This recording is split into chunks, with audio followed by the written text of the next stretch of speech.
Hi everyone. Well, they talk about how zucchini just starts coming in this time of year, and I've got a sink full here and I only need 16 cups. I'm going to be making zucchini pineapple. It's a recipe that when you add pineapple juice to it and lemon juice, it actually comes out tasting like pineapple. I'm going to can that. And then, because I make quite a few things, I like pineapple in dump cakes, I like pineapple in cottage cheese, I like pineapple in pineapple upside down cake as a family favorite of mine and my family. So that's what I'm going to be doing today, and I want to show you these beautiful zucchini. If I have more in the fridge if I need it. So there we are. There's the zucchini. And I'm going to be putting it over here into this. And that's first up on my agenda. The next thing on my agenda, and I may not be able to film that, but hopefully I can. I'm going to be making tomato sauce, like pasta sauce.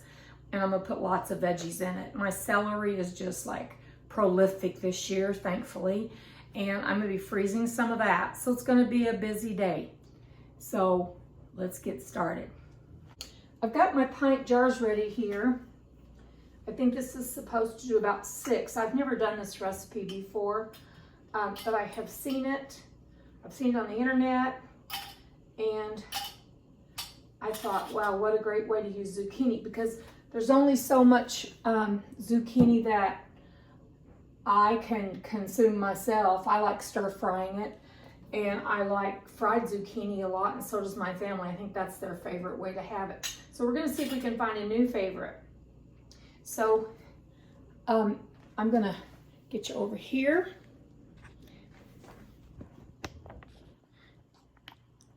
You can watch what I'm doing. Try not to block your view. Watch what I'm doing with these jars. And I've got my recipe right here too. I really need that. So I've got my real lemon, 100% lemon juice. It doesn't have to be this brand, but as long as it's 100% real lemon juice, that's to guarantee the acidity which we need in this. Now the pineapple juice, and it's 100% pineapple juice. No sugar added, nothing else added. It's not watered down. You also, sorry you're not going to be able to see me through most of this. It's best because in Missouri, this time of year, the hair never does quite right after the first 10 minutes out of the shower. So we have a lot of humidity. So into the jars, I'm going to put 1 tablespoon of lemon juice per pint. This is a real easy recipe. Looks very easy to me. If I squirt this, I don't want to squirt it because I don't want to lose any of this good stuff. So 1 tablespoon per pint.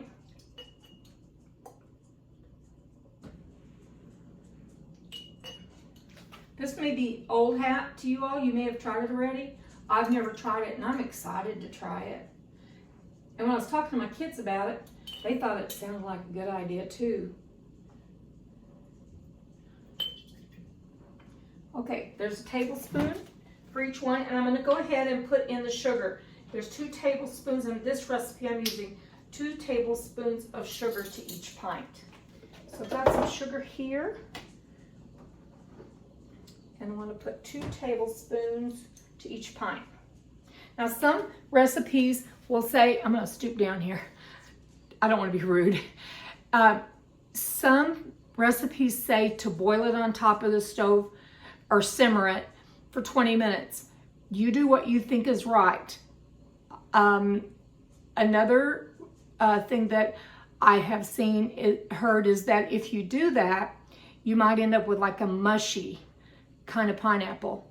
I want tidbits kind of pineapple to come out, so I'm following a recipe that I believe is fine, but I always encourage you all to do your own research. So I said 2 tablespoons, right? Unfortunately today my mind's like off onto the next project. I have to go to a nearby town, a much larger town, and so I've got a lot on my agenda, which happens sometimes, especially when stuff in the summer, when stuff starts coming in. I'm not going to let this go to waste. I worked too hard growing this zucchini.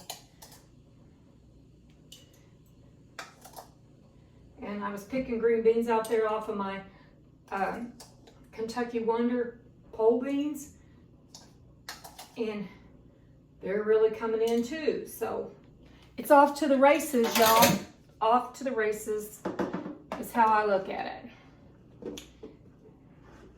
And I want you all to be able to have a good video to watch.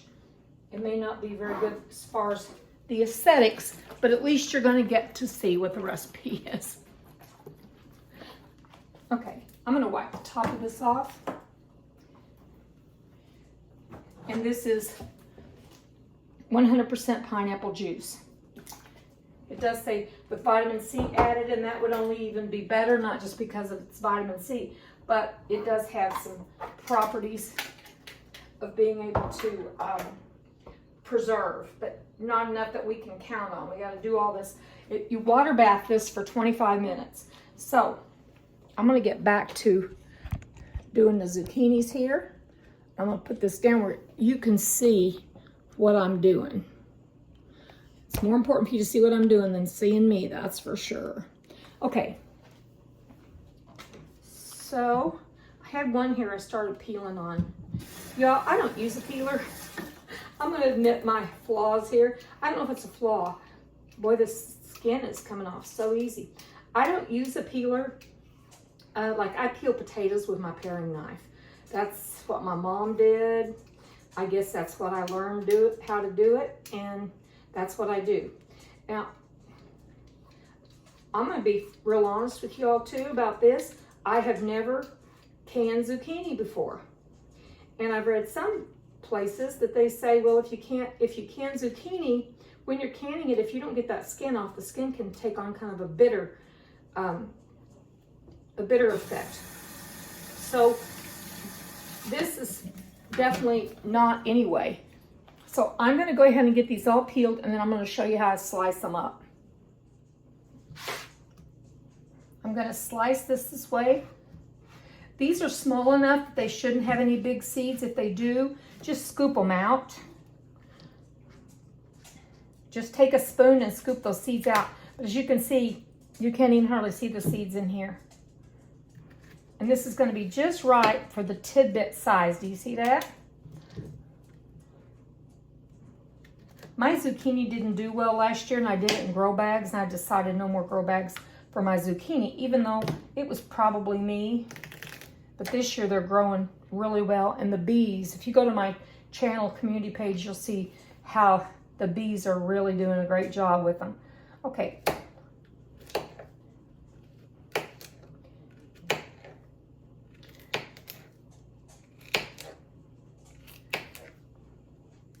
I'm anxious to see how much, since it calls for 16 cups, the recipe I'm using actually says 5 large zucchini. But I want to get this down to, like, there's a piece of peel. How much does 1 zucchini equal? So let's do this real quick. You don't have to watch me do all of this chopping, but I'm going to do it with this one because I want y'all to also see how many good, like this is what I would call a medium size zucchini. It's not that large. I don't have any really large ones in here. The large ones are the ones to me that look like a baseball bat practically. Okay, so let's see how much. I've got my 2 cup measures over here. Let's see how much this would be. That looks like a cup.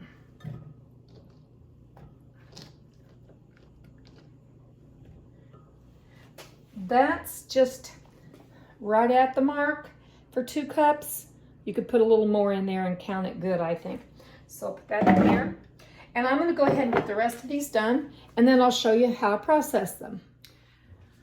I want to tell you that while I was thinking about this as I was chopping the zucchini, I thought I never want to think I'm responsible for somebody maybe getting ill because something wasn't prepared well.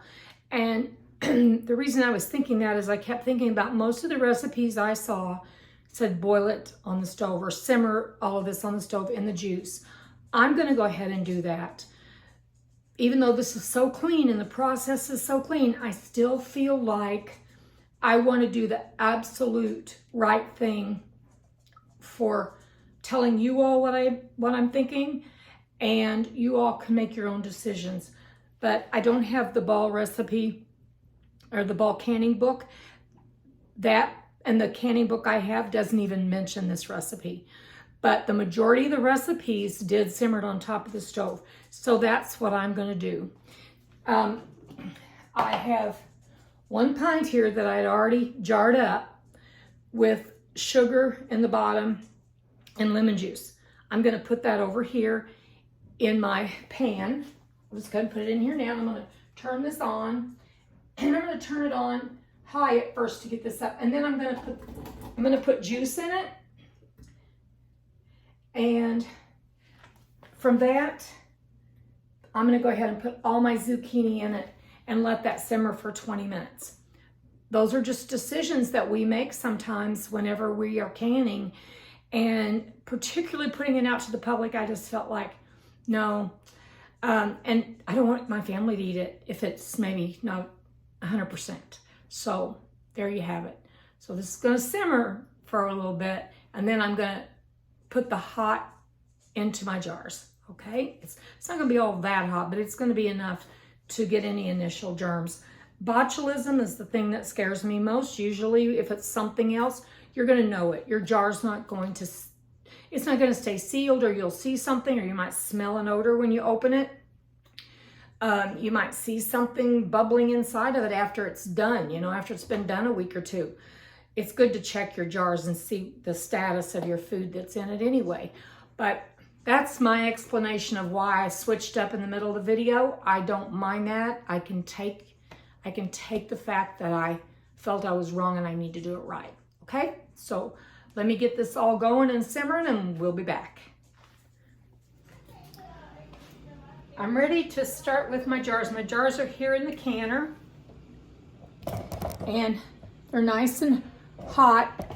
You always want to put, since I have the hot pineapple juice and zucchini, I want to be sure that my jars are hot too, because you can have thermal shock. You've probably heard this 1,000 times, and you can break your jars. So don't want to break any jars. The problem I have had with this canner is if it gets off balance, then it will tip, and what I'm talking about, my jars will go down in the water, and I lose all these. I'm talking about the bail, the wire bail that holds the jars. Couple at a time, and when it's lifted up and it's sitting on the edges of the canner, it can tip, and I've had all of my jars go down in the bottom of the water. So before I had them filled, or even if you have something in them, that can happen. So for some reason, this just isn't a sturdy bail on this. Now, I'm wondering if this zucchini is going to maybe have shrunk because it's been in this hot juice. We'll see. And I'm filling it up to just right at that first rim here. Let me show you. Right to the first rim. That's called an inch of headspace. And then I'm going to take this and I'm going to debubble this. This is pretty hot, so I'm not going to hold it long. But you want the bubbles to come up, because the bubbles can cause you not to have a good product, and it could be unsafe too. So, all right, and then I've got vinegar, and I'm going to go around the rims with the vinegar to be sure there's nothing sweet or no particles or anything. If there's sugar sitting up there, or the syrup this is made, then we're going to end up with maybe not having a good seal. And good seals are what we need. And then I'm tightening it, what's called finger tight. And that's where you don't like get your wrist in it and really turn it. You just tighten it with your fingers. Okay, the next one. And I'm just going to proceed on like that and fill my canner. When this water bath canner comes to a full boil, then I'm going to go ahead. Oh, that's boiling away. When this water bath canner right here comes to a full boil, the jars will be submerged, and I keep them covered like without 1 to 2 inches. Not everybody does it that way, but I'm just discussing how I do by the way I learned and was taught. So I'm going to go ahead and fill the rest of the jars, get them in here, and once this starts boiling, this water bath canner with this, all these jars in it, and it starts boiling, I'm going to let it boil for 25 minutes and then turn the stove off. All right, we're making progress. Okay, the water bath has come to a boil, a full boil. I'm getting ready to put the lid on and just let this boil for 25 minutes and set my timer. I'll show you what this looks like. It's going to steam up the camera probably. So, yep, it steamed you up. All right, I'll show you when I'm taking it out. Hi everyone, I'm finished now. I've taken the lid off the canner because it's gone for its 25 minutes of full boiling. And let's see what this looks like coming out of the canner. Looks like pineapple. Look at that. Looks just like pineapple. Wow, I love that. So, get these all out. Uh-oh, that one's sealed. When you hear that, that's a really good sound for a canner, person who cans to hear.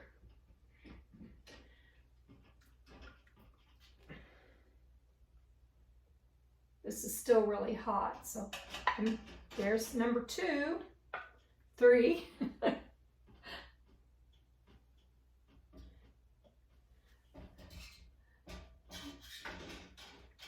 Come on, number 4, you could do it.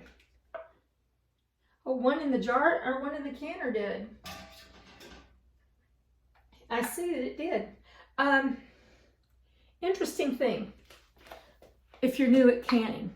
Wow, did you hear that? That's a delight for canners. The lids, if you look like the lids on pasta sauce that you buy in the store, salsa, those kinds of things, the lid will have a button that will be down. Like when I see a button, it's like an indentation, and that means it's sealed. When you open that, you'll hear that ping sound when you open it, you know, your salsa or marinara sauce, whatever. When you do that, or pickles, and that button on the top of the lid will pop up, and that shows that it's been opened. So same thing with these. These have a little elevation in the lids, and when you take them out of the canner and they start cooling, just that little bit of cooler air, it's not that cool in here, a little bit of cooler air cause that suction to form. The changes in the atmospheric pressure, it's more complicated than my brain thinks, I think. So anyway, I have 6 jars of faux pineapple or zucchini pineapple. So I hope y'all can give this a try. I hope you have lots of zucchini. Have a great day.